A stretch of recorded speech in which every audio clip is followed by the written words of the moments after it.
Okay, so this is like take two. So I have a manifesto that I wrote for beating, and what I'm doing is I'm going through and we say verb it. So I just wrote it all kind of just as it came to me, and this is what I had said. Because we respect where we are from and our local knowledge and skills are decreasing, all art students at CCHS must learn to beat. Beating is medicine for the heart and mind. It encourages mindfulness, and there's a decline in young students that comes with decreased time spent making things with their hands. Beaters at CCHS will learn the culture from elders and learn about new Indigenous artists working online. And that noise you hear is the dog playing with something. So, just to review, a verb is a state of being or an action, right? That's like, we learned that in grade 4 or 5. So what I've done is I'm going through and I am circling all of the verbs, including are, is, right? So far my verbs are respect, are, learn, is, encourage, which is, I'll explain why that's a weak verb later. And then come with. Come is technically a verb, but come with is a really weird kind of prepositional verb, and I'm not going to fool with it. It's too weird.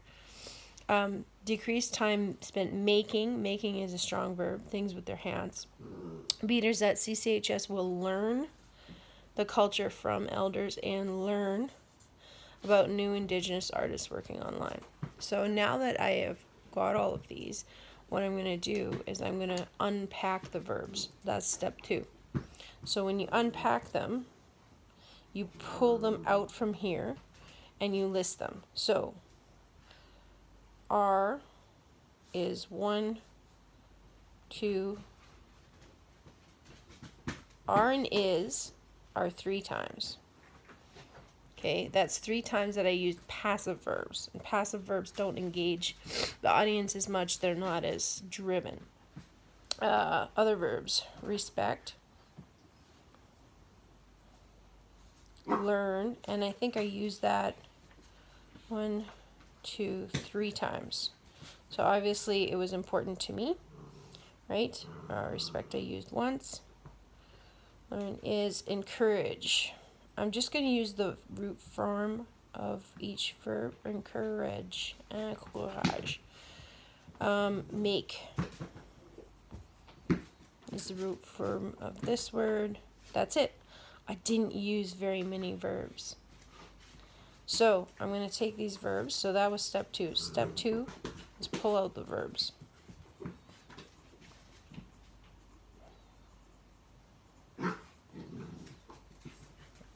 Now, the next thing I'm going to do on a separate page is I'm going to take these verbs and kind of look at what I'm trying to say and make this so that I can state it in stronger terms using better verbs. And I'm going to explain to you what good verbs are. Sorry, that's for my housing class. All right, so strong verbs. So the verbs that I had pulled out from my stuff are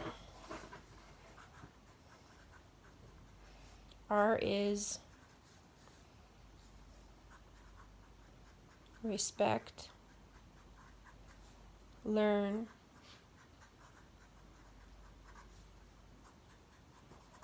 encourage, and make. So this is step 3. Evaluate. So I'm going to evaluate these verbs. So right away, these are super weak for a manifesto. A manifesto is a statement of doing something you plan to do. It's about action, and these cannot be acted out. They're just states of being. And state of being verbs are necessary sometimes in sentences, but for a manifesto, it just slows it down. It's like a rock in the river.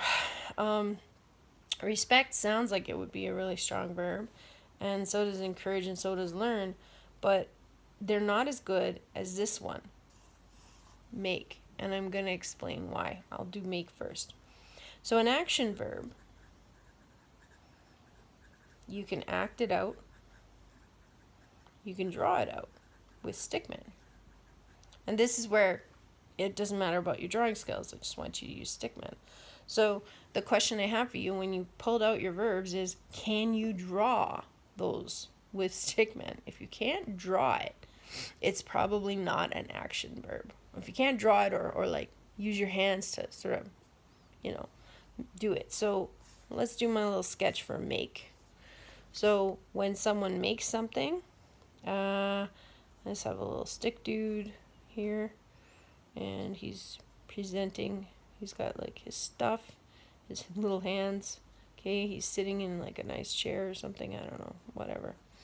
He's sitting on his chair, and he is doing stuff with his hands. He can smile, and maybe this stuff he's gonna like present it to someone, or you could draw a picture of another person who's like, wow, right? They're like, ooh, nice, whatever the person made.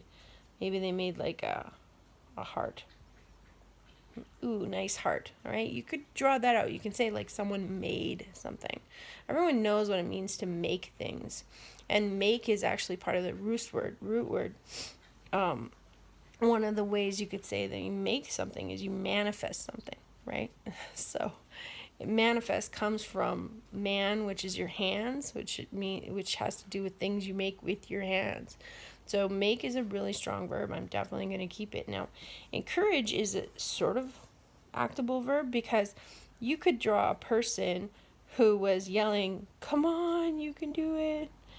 And the other person could be like way over here, like running on a long track, trying to get to like the finish line. Right?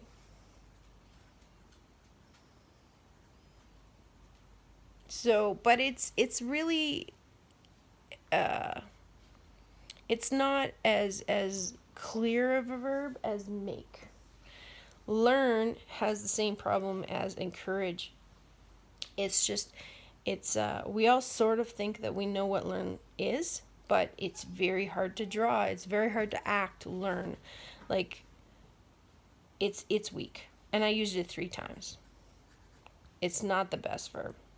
Respect, you can kind of draw respect. You can show respect. You can have one person who is here, who is like the king. I don't know, to use a really colonial kind of way of looking at respect. You can have the person who's in charge, and then you can have a person like bowing down to them to show respect, right? That's kind of like a subservient way of looking at it, but you could sort of act it out. But again, this one, and this one, they're not the greatest.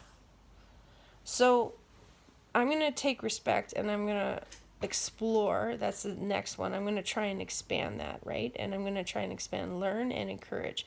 Make is really good. I'm going to keep. So make is on the keep pile of my verbs.